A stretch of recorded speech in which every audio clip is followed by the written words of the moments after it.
particularly honoured to be invited at a time of very divisive, very distracted, very damaging national and international conditions in which we live. And I just want to try and highlight some of the big issues and themes. We could stay here for a couple of days exploring these, but if you think that you want to find out more, you can either email me or you can say, getting back to explain a little bit more about this. So, as you just heard from Rika, when I think back, I had a life as an academic in Bristol for 25 years. I went to the United States, and then just before the attacks of 9/11, I went to the United States and I went to Brussels and took up this very interesting and very stressful job as coordinating economic intelligence for NATO, and that involved advising the Assistant Secretary General for Political Affairs on Afghanistan and Russia and Syria, and so it was a full-on life, which looking back, I can see I enjoyed, but it was something that I can honestly say to you, you had to have the physical commitment to be there from 8 in the morning until 8 at night. And sometimes, the phone would ring and it would be the spokesperson for the Secretary General wanting a precise answer to a question because he was traveling somewhere. So, with all of that in mind, I am very concerned about the world in which we live, but I am encouraged by the fact that you are the future. You are the inspiration. You are the people who are going to change the way in which we think and the world in which we live.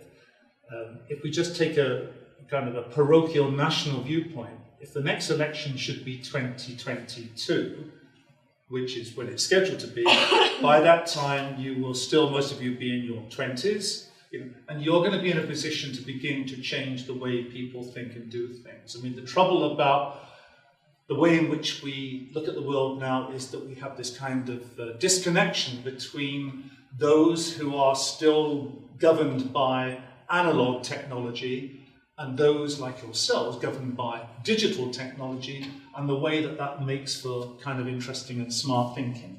I have some slides I just want to show you, and then we can come back to them and you can tell me what it is that you are thinking about. So a friend of mine, Rachel Bronson, is the director of the Bulletin of Atomic Scientists in the US. And I just checked last night to see where was the clock now, according to the Bulletin of Atomic Scientists. And it's still at 2 minutes to midnight. It's conceivable that it might be closer to midnight than that. But anyway, this 2 minutes to midnight highlights the kind of risks, of a nuclear incident, climate change, the kind of the insecurities that are coming from migration, from conflict, all kinds of things that will this week be at least referred to at the Davos meetings in Switzerland, because it's the beginning of the rather controversial these days Davos meetings, because Davos has to deal with its reputation as being a preserve for rich white men and not something that actually pays attention to questions of gender or race or all the big issues that I know that in this famous and wonderful school you will be looking at. My theme is simply that we are living with the acceleration of global existential threats, and there is a kind of a perfect storm taking place involving climate change and carbon emissions, conflict, violence, migration, the demographic factors. Parts of the world are getting very old very quickly, including China, and parts are struggling with how to manage the accelerating birth rates in different parts of the world. We have economic vulnerabilities which feed into the inequality and poverty that we can see not only in the UK but elsewhere.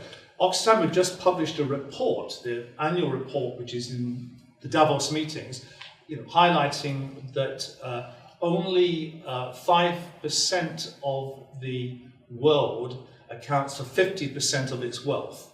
And in fact, it may be even smaller than that. It may be closer to 1% account for 50% of the wealth of the world. And that, therefore, is part of the political insecurity, the populism, and the demographic chaos that we are surrounded by. And then there's artificial intelligence, and what we can make of artificial intelligence as a bringer of good news, for the future. I mean, you are connected, totally integrated into artificial intelligence. I live in a small town of just over 10,000 people in Ross-on-Wye. It's essentially an analog town, and that's basically driven by the fact that most people living in the town, probably 70%, are of a certain age where they do not use digital technology in any shape or form if they can help it. But even they are confronted with the closing of banks because of online banking, the problems about booking places to go, travel, holidays, with online means. And so I see this kind of divide, which is compounded by the increase in the number of food banks in the town of Ross. Ross has seen an acceleration in food banks and people contributing to those who are vulnerable and who are affected by all kinds of medical malaises and social distress. The democratic chaos, well, I mean, where would one start and where would one finish? I think I'm just going to go to the United States for a second, as opposed to where you might think I would start, and reflect upon the current state of affairs with the standoff between President Trump and Congress. I lived in the United States for a total of about 15 years, so I know that when I hear and see people speaking about the fact that they are relying on food handouts in Washington, D.C., because they've been laid off from their positions in federal government, whether it's working at museums or working in government departments, the fact that they are having to effectively beg for food and handouts to maintain their way of life. Now, one could reasonably be a bit cynical about this and say, well, they live in the richest country in the world. But I can tell you that the United States has itself alarming amounts of poverty, real poverty, which doesn't mean to say that it's not a country that's got a huge amount of wealth, but then therein lies the problem. So we have an incredibly stubborn and frankly stupid president who is absolutely driven by his own kind of passions and beliefs that come from a rather disruptive childhood. And I remember seeing him walk in the streets of New York in the 1980s. And we have then, the resistance which comes from Congress, but it's a paralyzed, disruptive Congress because Republicans, are fearing the worst if they should try to come to some kind of deal with the Democrats in the House of Representatives. Now, that's just one cameo of where one can see all kinds of challenges that are coming from democratic chaos. You could go to Zimbabwe. You could go to Egypt. You could go to countries which are more or less democratic. You could go to Hungary.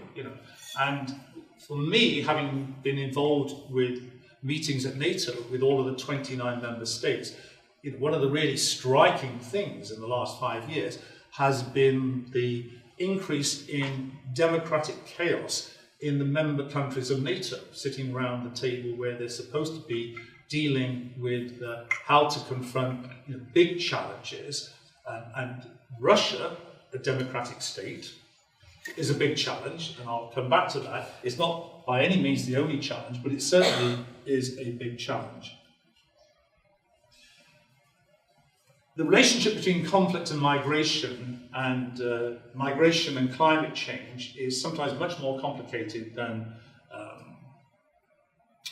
the media would give you to believe. But let's be in no doubt that the flight migration motivated by various forces, climate change is undoubtedly a key element in all of this. And actually, if you look at Syria, the original outburst of violence in 2010 into 2011 was driven by climate change affecting the lack of water to irrigate crops in Syria, and people were driven out of their farming habitats into the cities and then confronted with not being able to get jobs, and then protesting against the regime of President Bashar al-Assad, who is a minority government, another minority government based on the Alawite religious tradition. And so one can look in different places, whether it's in Tunisia, when there was the so-called Arab Spring, which kind of erupted, and then going off into Egypt. I mean, many places have lots of problems. One of the big questions that comes up in all of this is what has religion got to do with all of this? And that's kind of complicated again, because in the Middle East and the Gulf, we know that the two great pillars of Islam, which are the Sunni and the Shia branches, are very much under the pressure and influence of the standoff between Iran and the Kingdom of Saudi Arabia. But in any sense, the kind of simplicity that one might think one could apply to this is actually increasingly muddied. The waters are being muddied by the alliances that kind of are developing between Saudi Arabia and Israel.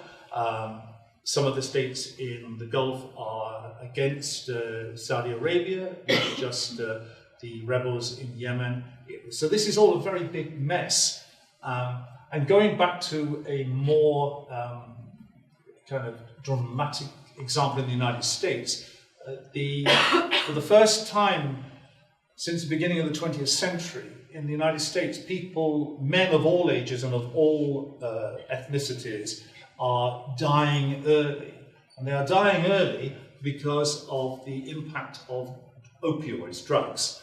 And you might say, well, this is kind of self-induced, but actually, if you look at the sociological, economic, and political factors at work here, this kind of addiction, which is really having a huge effect on big swathes of the Midwest of the United States, is incredibly problematic.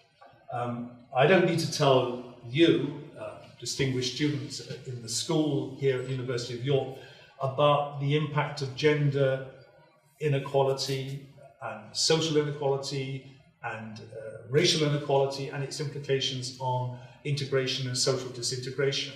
It would be nice to think that we are living in a world and a society, and say this country, where we're much more enlightened, but the evidence seems to suggest, that there are continue to be enormous barriers to the way that we can see progress developing. I promised Kevin I wouldn't talk about the B word. I could talk about the B word at great length, but I don't want to actually distinguish it with any commentary today. I'll happily chat about it during wine and pizza. If you give me more wine, I'll tell you exactly what I think. I mean, I'll just simply say this. It is the most stupid set of negotiations that it's been my privilege to experience in all the years that I've lived on this planet. It defies description for ineptitude, but also for low political and financial cunning, where there are a number of very clear culprits. Now, let me be clear about this, because I know this is the famous Social and Political Society Forum, and in this, the question of identity and the role of identity politics that is played out in the United Kingdom at this present time is an important and quite a complicated one. I remember when I was going to football matches, watching my horrible team, Swindon Town, because that's where I grew up in the 1960s, after my mother decided that she would leave Sweden to come back to England, because my father had returned because he couldn't speak the language, therefore he couldn't hold down a job. So back we came, and I was put into the local school in Croydon in Surrey, and then my mother received complaints from the school saying, this is no good, Adrian doesn't understand a word we're saying, his English is really poor. And I'm still working on that to try and make some serious progress. But the point of the story is that I found some solace in beginning to watch the local football team when we moved to Swindon, because my father looked for another job because the job in Croydon wasn't paying enough money. So what I realized very quickly from the age of about 9 onwards, right through my teens, was that there were these tribes. There were these tribes that were made up of what you can see today, of passionate supporters of football teams. And the religion that was expressed by the tribes, is still evident. I am a very sad, sorry person, because I still look online at the commentary on the Swindon Evening Advertiser about the progress or the lack of progress of the football team. And of course, people put all kinds of stuff, as you know, on social media or any other media forms. But what you get is kind of strong identity and affiliation with the football team. Frankly, the football team is a kind of a religion for many people there and throughout the country. And there are many other things which are either a substitute for or actually kind of are a religion.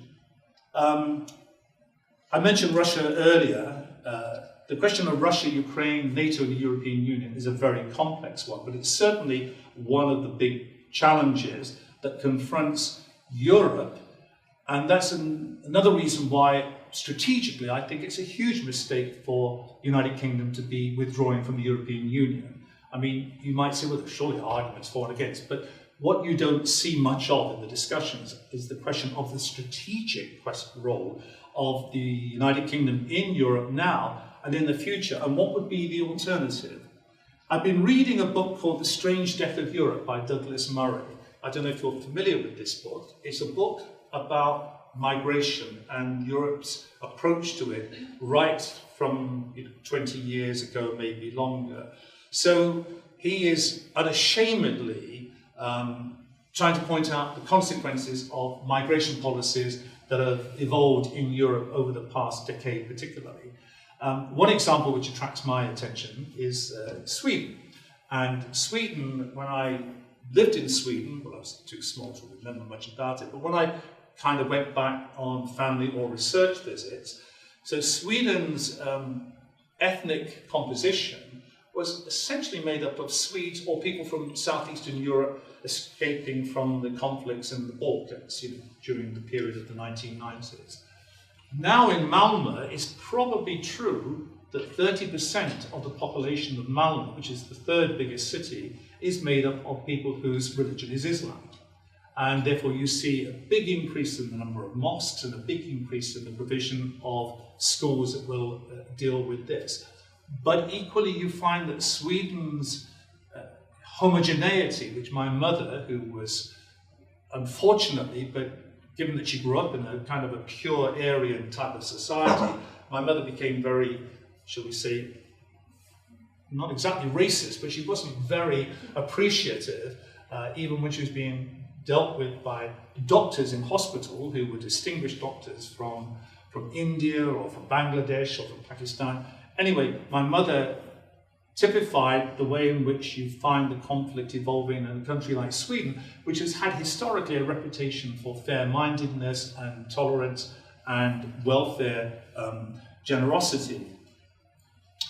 The question of the global institutions and the global governance, I'm going to come to that because that's really the finalization of what I won't dwell on this slide about Alice in Wonderland, but you can look at it later and you can see that it's a perfect metaphor for what's going on in this country at this time.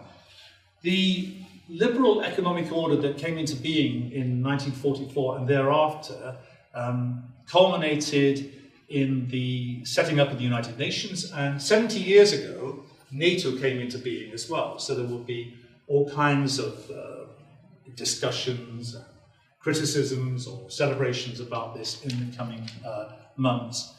The issue now about the resilience and the sustainability and the transformation of the international institutions, the World Bank, the International Monetary Fund, the World Trade Organization, United Nations and so on and so forth, is becoming ever more critical as we see the rise of alternative institutions in the Asia-Pacific region, for example, typified by the Asian Infrastructure Investment Bank that China has pioneered, and the way in which this is playing a part in China's famous Belt and Road Initiative and strategy, which is now 5 years in its being. I urge you, if you know nothing about this, given that you're a very cosmopolitan international audience, you could have a look at the way in which China's growing ties with Pakistan are creating new opportunities and new tensions in that region of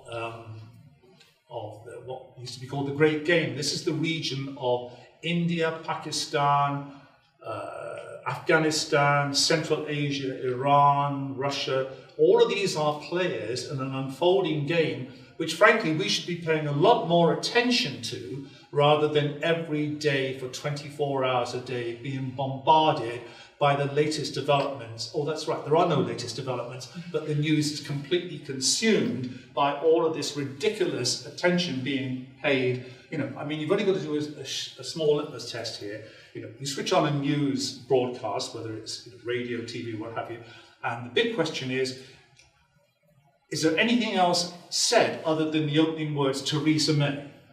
Now, I'm not being disrespectful particularly to Mrs. May, although I think she's risen far above her real station in life that she should have had. And I'm not making a sexist remark either. I'm making a remark about, unfortunately filling a space which I don't think anyone else could have filled. But, the world out there is a rapidly changing and complex place, and we should be paying a lot of attention to, for example, China is now beginning to experience real slowdown in its economic development and growth, and is confronted by big international debt questions, and that plays in to the relationship with the United States, Europe, and elsewhere. I think you know very well that the International Panel on Climate Change meeting in October, followed by the December summit in Katowice in Poland, which in itself was an interesting potential contradiction in a region where coal burning is on such a substantial scale to generate electricity, and yet here we were having a conference to discuss these kinds of issues about carbon dioxide damage. What will it do to food prices? What will it do to people dying prematurely, people dying from flooding, people being forced out of the communities they're living in by the impact of this change, impact upon wildlife, species, protected species, and the melting of the summer ice in the Arctic.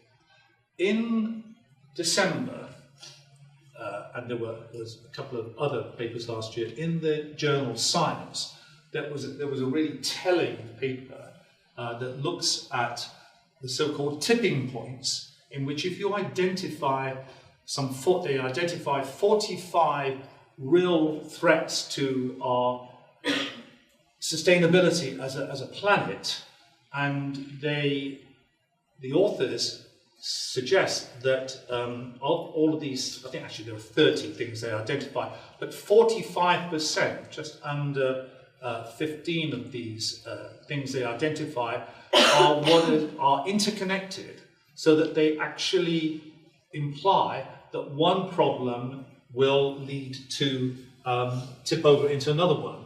So, for example, coral reefs and the bleaching of coral reefs, which is a problem in certain parts of the globe, especially around Australasia, will be overrun by algae. Forests are becoming savannas.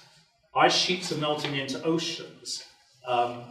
And this kind of domino effect is well known in the world of economics and economic literature. The Nobel Prize winner in economics last October, one of the two, was William Nordhaus, who pioneered something called the dynamic integrated climate economy model, in which he has set out to demonstrate the costs and the benefits, measurable costs and benefits, of doing something or doing nothing about carbon emissions. And so I think you probably are all aware, we are essentially paying lip service to the fact that we're going to get on top of the projected 1.5% centigrade, 1.5 centigrade increase in the temperature of the planet within the next, well, within the next 10 to 30 years. And I think, in all honesty, is more likely to be a rise of 2.5% average temperature in the next maybe 15 years.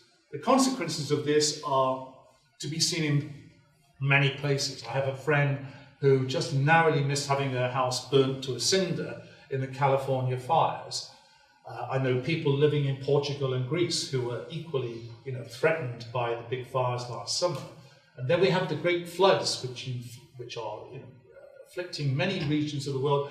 And let me just say, as a social scientist, that statistically you can say all you like if your name is Donald Trump to suggest that these are kind of random outlying events, when the reality is that all of the serious science being done on this is to indicate that these are linked to the failure to take policies to build upon the Paris Agreement to deal with climate change. Okay, I'm going to get moving. Right, there's a dramatic picture. Anyone know where that picture might be? Sabrina? Owl Sea. Very good. Who said that? Excellent. It is the Owl Sea. Have you been there? No, just know of it. And isn't it also because they diverted the river that fed it? Exactly, and they started, building cotton, growing cotton to try to diversify production, and that cotton diversification took up so much water that it then led to, aridity and drought, and this has been magnified then by temperature changes, which are so, yeah, you're a star. That is indeed the case. If you look at the International Energy Agency, whom I used to work with closely, a Paris-based organisation, they point out that in spite of everything that is said about renewables and moving away from reliance on hydrocarbons for energy and heating, that there's going to be at least an increase in 40% within the next 12 years of demand for energy, which is going to draw heavily on fresh water. And that fresh water will then lead to scarcity, which was mentioned in my blurb, to accompany this talk, which is going to affect many regions of the world and will actually exacerbate tensions, whether it's between Afghanistan and Pakistan and Iran, whether it's in the Nile River Valley. There are many places where this kind of water scarcity is going to have huge and deleterious consequences upon people and upon relations between societies. So if there is a halving of water available per person by 2050, by which time you will be into your late youth, early middle age, then it's going to be incredibly dramatic, and it's already possible to see the consequences of this kind of lack of water availability, and the question as to whether technology can actually be sufficiently rapidly advanced to make desalination projects, out of seawater, for example, into. Right, I'm going to count to close here. I'm going to move along from the artificial intelligence algorithmic ascendancy argument. It's a hugely fascinating, important question about, what is it going to do to our ability to get on top of all of these problems, challenges I've mentioned, and it's going to be a question of thinking about who is going to control the ever rapidly ascending algorithms and the machine learning which such algorithms are capable of performing, and you will be all aware of what these kinds of algorithms can do. The days when I could click on my phone and play chess, against the chess algorithm on my phone. I mean, I was a very serious chess player in my university days, and I played actually in York in the British University's chess championships, obviously nearly 100 years ago. But since then, and I still play, but when I began to play against the algorithms, pretty easy to beat them, frankly.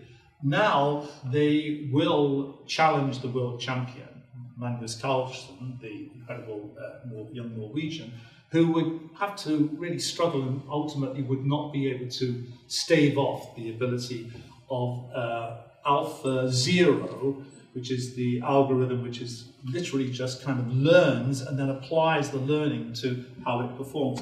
Think about this in terms of all kinds of jobs, employment, medical facilities, so on and so forth. The millennial and the older generations. The millennial generations and the older generations are confronted with this potential huge demographic technological divide, which in itself is divisive and feeds into all kinds of other things. I'm going to finish by simply saying that in a land that, in a country where arguably we are still the 6th largest economy in the world, the United Kingdom, but the poverty, absolute poverty and relative poverty, probably accounts for some 27 million people, maybe up to 30 million, in a country where the population is 65 million. So if you think about that, and in terms of decision making politically and economically, that's a real huge question. Right. I'll just show one of my favorite slides. I'm speaking in this year at various conferences in Madrid and Oslo and Helsinki on challenges in the Mediterranean in the northeast, Africa, hence the water insecurity in the Middle East and the Gulf. And I'm going to be talking about the challenges brought about by the melting of the sea ice, summer sea ice, and what it means for the countries in the Arctic Circle. And China's role in all of this is pretty incredible. I'm going to stop because it's important to throw open the floor to you. You're probably thinking this is like being in a boxing match, when you've been pummeled by somebody who is just making all these kinds of statements. But I'm going to stop with a few concluding thoughts.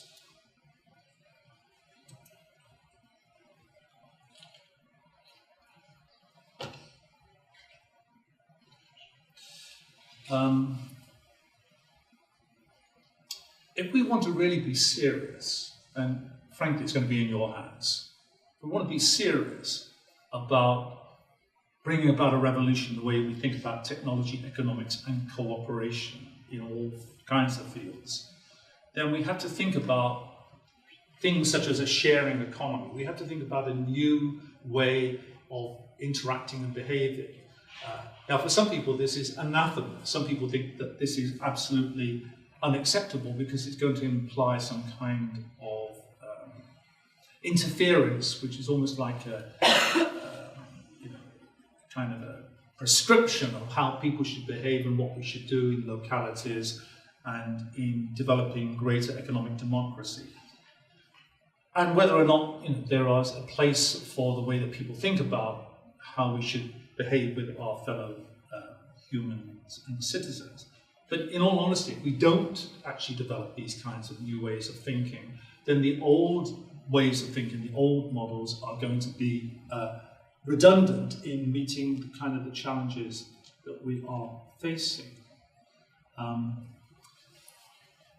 So you have a role to play, a critical role to play, in thinking about how to lobby, how to get involved in recreating the international financial architecture. Because if we don't find cooperative solutions to the free-riding behavior which continues to be evident, and is pervasive, then we're going to see more and more potential for tensions and conflict. I mean, this is not a panacea that I'm offering here. I'm not being so stupid as to suggest that in 1 hour afternoon exchange with you, we can come up with that. But let me just say that one specific example of this, because I should be going to Brussels again soon, is in terms of the standoff between NATO and Russia. Russia is a member of the NATO-Russia Council, inevitably, so it meets with the other 29, it meets with the 29 member states.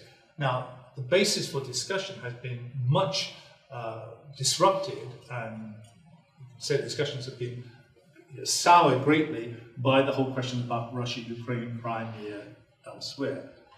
But just as we need to build more trust and ownership to that, we need to build that also in the Middle East. The insecurity, which is so evident on a daily basis in the region, extending right across towards Afghanistan and beyond, is fundamental. And if we don't, frankly, start to be more dynamic and more effective in the way that we can look at these challenges, that requires us to be less distracted, more focused upon what really matters. There is a hierarchy of challenges which are confronting us, and some things are just, frankly, more important than others. And it's into your talents and your thinking and your capabilities that I've passed the torch for you to go forward and make a change. Okay, I've stopped.